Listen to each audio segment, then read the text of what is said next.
Checkup no rádio. Checkup no rádio, hoje recebendo o médico cardiologista Dr. Wander Weyden. Seja bem-vindo aqui ao nosso Panorama 95. Dr. Wander, bom dia. Bom dia, Marcos. Bom dia, Geraldinho. Bom dia a todos os nossos ouvintes do Panorama 95. É uma satisfação estar mais uma vez aqui. Falar hoje de um tema que acho que as pessoas que sofrem com problemas cardiológicos já ouvem falar muito sobre isso, mas às vezes não sabem o que é que significa. Marca-passo. O que é marca-passo? Marca-passo, Marcos, na cardiologia, na medicina, ele é considerado, o termo técnico para ele é um dispositivo implantável. Traduzindo isso, né, para que fique mais bem compreendido, ele é um aparelho, um instrumento que é implantado no nosso organismo, e isso para o marca-passo definitivo, né? Ele é implantado no nosso organismo e esse aparelho ele é constituído de dois elementos principais. Um gerador, né, que é uma bateria que gera uma corrente elétrica, e eletrodos, que são dois fios que, em geral, se conectam diretamente ao coração e conduzem uma corrente elétrica para o coração. Essa estrutura é a estrutura comum do que a gente chama de marca-passo definitivo. Tudo que a gente vai falar aqui hoje se aplica basicamente ao marca-passo definitivo, e algumas coisas se aplicam também àquele que nós chamamos de marca-passo temporário, que é um aparelho que não é como esse marca-passo definitivo, né? Geralmente é um aparelho externo ao nosso organismo, né? Existem dois tipos básicos de marca-passos temporários. Um deles é chamado de transcutâneo, em que você coloca duas pás, né, dois eletrodos conectados diretamente na pele do paciente, e ali ele vai transmitir a corrente elétrica para o coração. E existe um outro tipo de marca-passo, que é o que é chamado de transvenoso.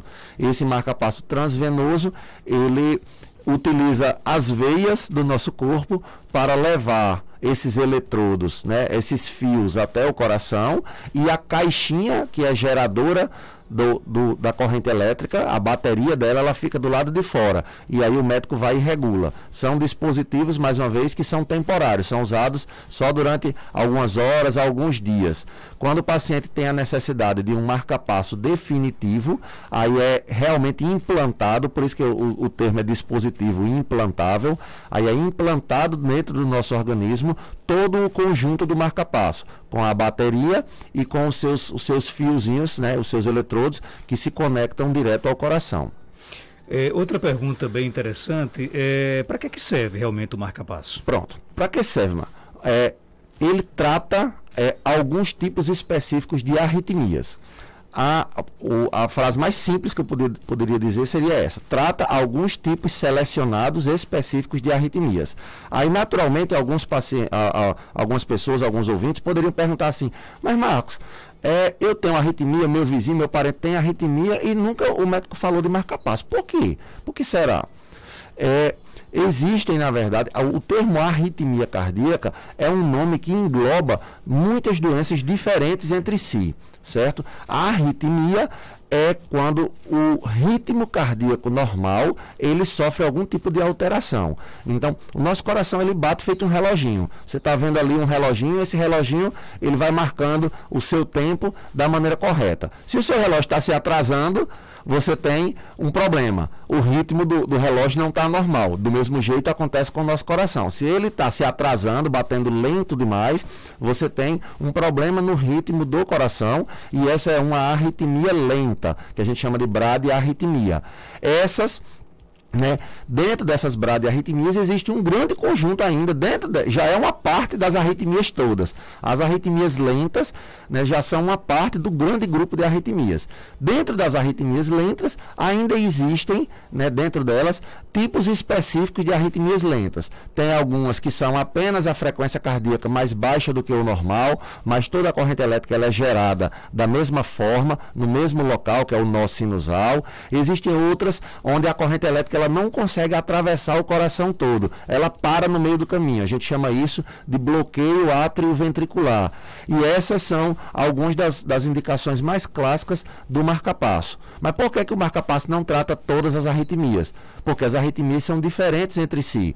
Do mesmo jeito que o coração pode ficar lento e é arritmia, do mesmo jeito que o relógio pode ir devagar, né, no seu ritmo, o relógio também pode apressar. E o coração também pode apressar e em batimentos acelerados, o marca-passo costuma não ter uma eficácia, né, pelo seu modo de funcionamento, ele não tem uma eficácia tão apropriada. No paciente que está usando o marca-passo, às vezes ele tem o que a gente chama de taquicardias, e essas taquicardias podem ser controladas ou revertidas pelo próprio dispositivo, mas não é a rotina a gente indicar o marca-passo nessas situações. A gente faz uma analogia, para quem ainda tem algum tipo de dúvida, eu faço uma analogia que é muito ligada à nossa região aqui do sertão, né? Eu digo que o nosso coração é como se fosse um cavalo.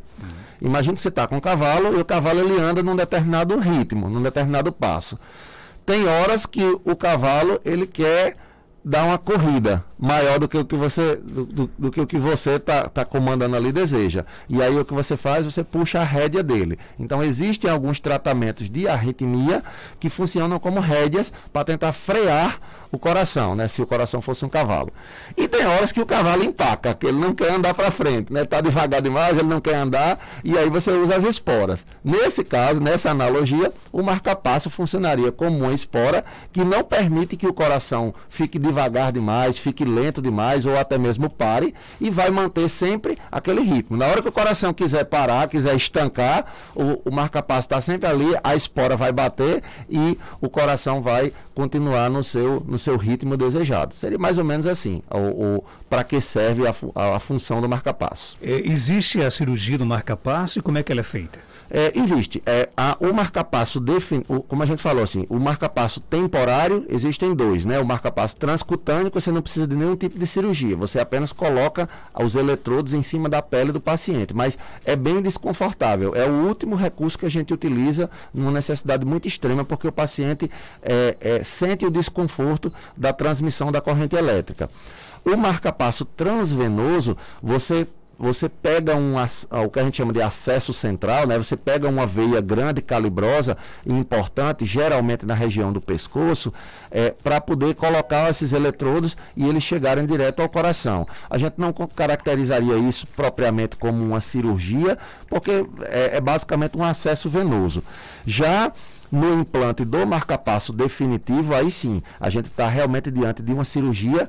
É uma cirurgia que está ligada diretamente ao coração, mas não é uma cirurgia como as outras cirurgias conhecidas do coração, como a de troca de válvula, como a cirurgia de ponte de safena, de ponte de mamária, porque essas cirurgias elas requerem que você abra literalmente o tórax do paciente e tenha acesso direto ao coração.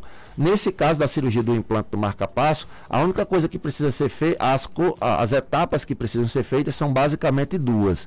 A primeira delas é produzir, organizar um espaço onde vai ficar a bateria do marca-passo. Essa bateria, hoje em dia, né, com a modernização dos equipamentos, essas baterias são bem pequenas e tem um tamanho basicamente de uma caixa de uma caixa de relógio, certo? Ou de uma caixinha de fósforo, menor do que uma caixinha de fósforo, tamanho de uma caixinha de um relógio. Geralmente essas baterias elas ficam abaixo da clavícula do paciente, ou do lado direito ou do lado esquerdo. Então, ali o médico vai produzir o que a gente chama de loja do marca-passo, que é um local onde onde essa bateria ela vai ficar, e é a partir dali que vão ser geradas as correntes elétricas para estimular, onde a espora vai sair para manter o ritmo do coração quando for necessário, vai estimular o coração. Só que essa bateria ela precisa se comunicar com o coração, e aí os dois fios, geralmente são dois fios, pode ser um também, eles são conectados com o marca-passo, né, com a bateria do marca-passo, e a outra ponta ela por meio de um acesso venoso, só que dentro do nosso organismo, não por fora, né, não pela pele, já ali por dentro do organismo. Esses fios, eles entram na corrente sanguínea e vão ter acesso ao coração pela parte interna. Então, você não precisa expor o coração. A pessoa que faz uma cirurgia cardíaca, o coração dela não sai para o lado de fora, não para o coração. É uma cirurgia habitualmente rápida, tem uma duração normalmente de 40 minutos a 1 hora e pouco, diferente das grandes cirurgias cardíacas. Cirurgia de troca de válvula, por exemplo, pode demorar de 6 a 8 horas. Uma cirurgia de ponta de safena, de mamária, pode durar 3, 4 horas se for sem a circulação extracorpórea, às vezes 6, 8 horas também quando com circulação. Então, diferente dessas cirurgias que duram de 3 a 8 horas aí, essa daqui em 1 hora você habitualmente consegue resolver e implantar o marca-passo no paciente. Outra grande diferença, o paciente faz uma cirurgia cardíaca convencional, vamos dizer assim, a cirurgia dessas clássicas, ele permanece uma quantidade X de dias em uma UTI, geralmente 5 dias, 7 dias, dependendo de cada caso. Depois tem uma recuperação que leva aí em torno de 90 dias, enquanto que na cirurgia de marca-passo o paciente faz um implante num dia, Marcos, no outro ele já está em casa. Então, ele tem alta hospitalar no dia seguinte. É uma cirurgia bem mais tranquila de ser feita. Muitos pacientes têm medo, porque é uma cirurgia que mexe com o coração, né? Mas é uma cirurgia bem mais tranquila do que as cirurgias convencionais de ponta de safena, ponta de mamária e troca de válvulas. Então, quer dizer que depois da cirurgia é possível ter uma vida normal? Sim, dentro dos limites, assim, sem nenhuma maior extravagância, a gente poderia dizer que é possível ter uma vida normal, sim, Marcos. Se pede que durante por rotina, né, se pede que durante os primeiros 30, 60 dias, o paciente evite determinados movimentos mais bruscos ou esforços muito grandes nos membros superiores, né, nos braços, porque é um período em que ainda vai estar se formando uma capa fibrosa, onde o que a gente chama de loja do marca-passo, né, que é aquele local onde a bateria vai ficar, ele ainda vai estar interagindo ali, sendo reconhecido pelo nosso organismo e criando seu espaço, né? Vai haver ali uma certa adaptação do nosso organismo àquele dispositivo que foi implantado novo. Depois desse período de 30, 60 dias, habitualmente o paciente pode voltar a fazer suas atividades normais. O objetivo é sempre esse, né? Muitas vezes a gente não consegue, né? Nem todos os procedimentos, nem todos os tratamentos que a gente faz na cardiologia e na medicina podem fazer com que o paciente volte a ter uma vida 100% idêntica ao que era antes, mas semelhante em quase todos os aspectos, você pode ter sim. O paciente habitualmente não tem grandes restrições depois que ele passa pelo implante de marca-passo. Um dos maiores medos dos pacientes é se eles podem ter contato com dispositivos elétricos, né? Já que o marca-passo ele gera uma corrente elétrica. Não há nenhuma contraindicação a você manusear ou manobrar nenhum tipo de equipamento elétrico. Você pode mexer no seu liquidificador, pode mexer na furadeira, telefone celular. Pode mexer no telefone celular e não há nenhum problema em relação a isso. O que a gente sabe que as correntes elétricas, os choques elétricos, eles podem de fato ter alguma interferência, gerar alguma interferência ali no marca-passo. Então, se você tomar um choque, você pode sofrer algum tipo de dano ali ao marca-passo. Mas isso não deve impedir que a pessoa tenha contato com qualquer tipo de aparelho eletrônico. Isso não é concebível, não é cabível que nos dias de hoje, como a gente tem não gosto de dependência, não gosto de falar dependência, mas uma relação de uso muito intensa com aparelhos eletrônicos, não é cabível que a gente peça que os pacientes com marca-passo deixem de usar aparelhos eletrônicos por medo de tomar um choque, sabe? Seria isso, por medo de tomar um choque e o choque poder causar algum tipo de dano, aí eu não vou entrar em contato com nenhum aparelho elétrico. Isso não faz o menor sentido. Então as pessoas podem ter uma vida normal nesse aspecto. Uma das limitações que existem, especialmente com aparelhos mais antigos, né, com geradores mais antigos, é a entrada em bancos, né, porque tem a porta eletrônica e o uso de exames como a ressonância magnética. Por quê? Porque são aparelhos que geram corrente elétrica através de magnetismo, das propriedades eletromagnéticas. Então, ela pode ser, o gerador de marca-passo, ele pode sofrer algum tipo de alteração no seu funcionamento se houver uma corrente magnética muito forte. Não só uma corrente elétrica, mas também uma corrente magnética muito forte. Então, em função disso, como as portas eletrônicas de bancos têm uma grande corrente elétrica, há uma ressonância magnética, eu não sei se você sabe, a curiosidade, mas ela tem aproximadamente, uma ressonância de 1 Tesla tem acho que mil e poucas vezes a mais, né? Mil e poucas vezes a mais o poder do campo magnético da Terra inteira. Né? Para poder um aparelho de ressonância magnética, basicamente o que ele faz é alinhar todos os átomos do seu corpo numa mesma direção. Ele tem uma força magnética tão grande que ele faz com que todas as células, dentro de todas as células, todas as moléculas, dentro de cada molécula, cada átomo do seu corpo, ele seja apontado numa determinada direção. E aí depois ele faz um giro, que a gente chama um giro magnético, para um determinado local, e isso vai fazer com que as células, os átomos, na verdade, apontem de um lado para o outro, né? E como eles apontam em velocidades diferentes, né? Uma molécula de água constituída de hidrogênio e oxigênio, ela tem uma determinada velocidade de spin, que a gente chama, né? Que é de rotação. E ela roda diferente de uma molécula de um átomo de cálcio, por exemplo, que está nos ossos. Isso vai gerar uma diferença de velocidade, e aí é o que é percebido como tonalidades diferentes na ressonância magnética. Mas é um campo, voltando ao assunto, é um campo magnético que é de 1.000, 2.000, 3.000 vezes maior do que o campo magnético da Terra. E isso pode gerar, sim, alguma interferência com marca-passos. A gente só chama a atenção que dispositivos mais novos, alguns dispositivos de marca-passo mais recentes, eles contam com uma proteção adicional que podem permitir, inclusive, que o paciente se submeta a esses procedimentos, tanto a ressonância magnética quanto a passar em portas eletrônicas, né, em portas de banco, sem correr o risco de danificar o seu aparelho. Para isso é importante verificar com o médico que implanta o marca-passo.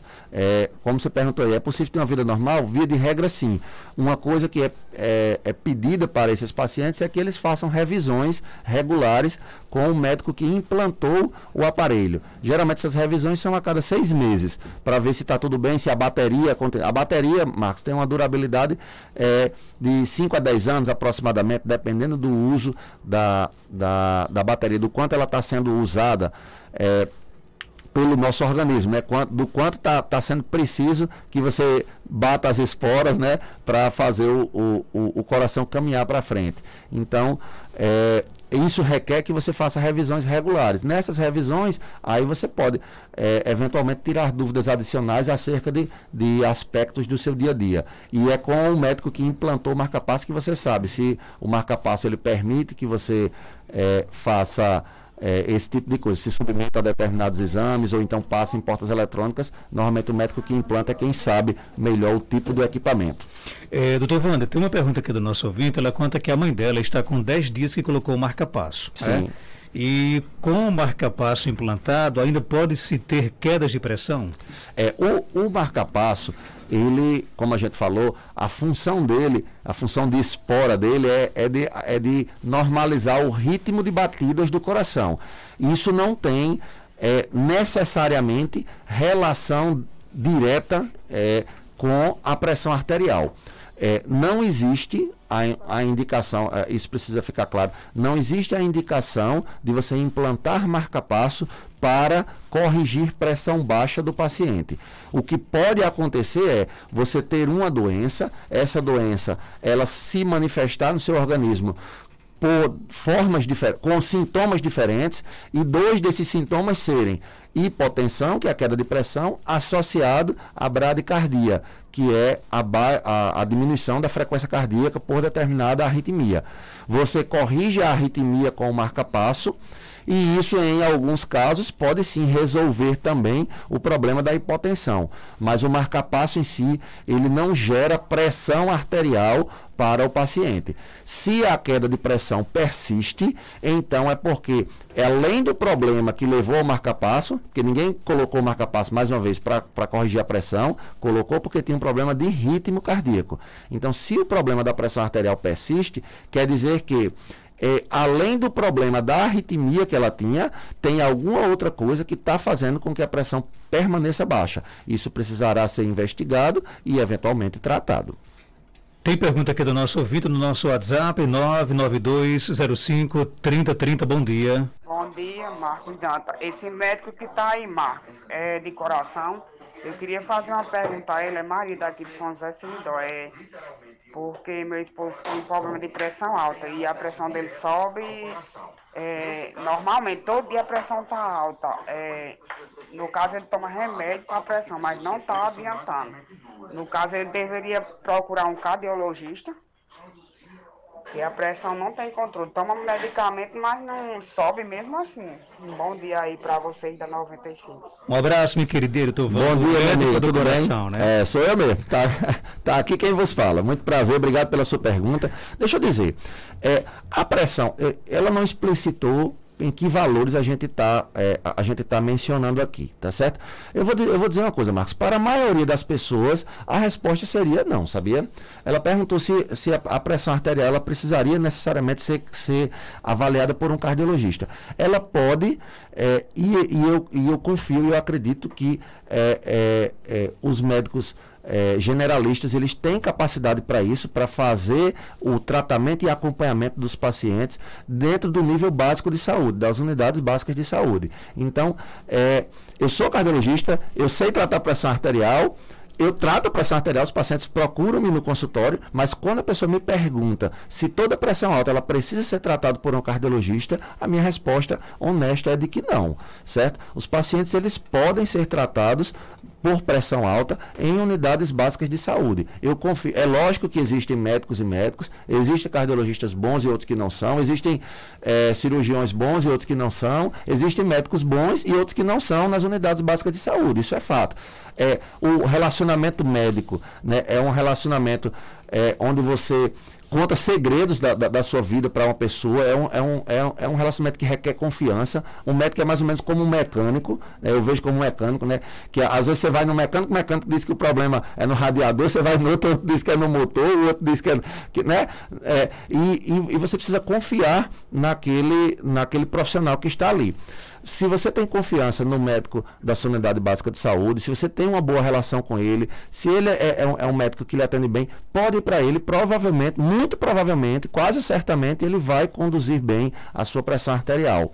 Se você sentir por alguma razão a necessidade de ir a um consultório cardiológico, também é válida, é óbvio, né? Os médicos cardiologistas sabem tratar pressão arterial e podem e têm a habilidade para fazer isso.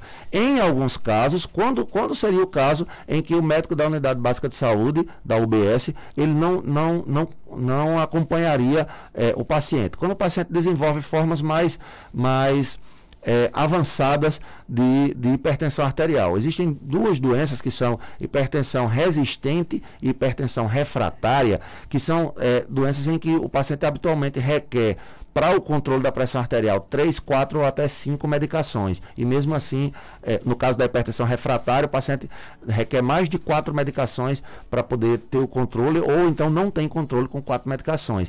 Então, nesses casos, são casos mais difíceis, em que a gente, inclusive, tem que investigar doenças secundárias, como tumores nas glândulas adrenais, problemas de tireoide. Nesses casos que são mais complexos, aí habitualmente o paciente normalmente procura mesmo o atendimento do especialista. Para as pressões rotineiras do cotidiano, a unidade básica de saúde ela dispõe de médicos que podem prestar esse atendimento e fazer o controle. O que é mais importante nessa história é, não fique sem atendimento médico. Independente do que você escolha fazer, não fique sem atendimento médico. Se você está tomando os medicamentos, se o seu marido está tomando os medicamentos e a pressão não está regulando, não deixe de consultar o cardiologista. Não, ou o médico da UBS. Não há urgência, ela não relatou os valores de pressão, né? Aparentemente não há urgência no caso, né? Uma elevação de pressão arterial de 14/9, de 15/10, Marcos, não constitui uma urgência médica, não é motivo para procurar o médico do posto de saúde com urgência, não é motivo para ir para o hospital regional, não é motivo para procurar o cardiologista com urgência.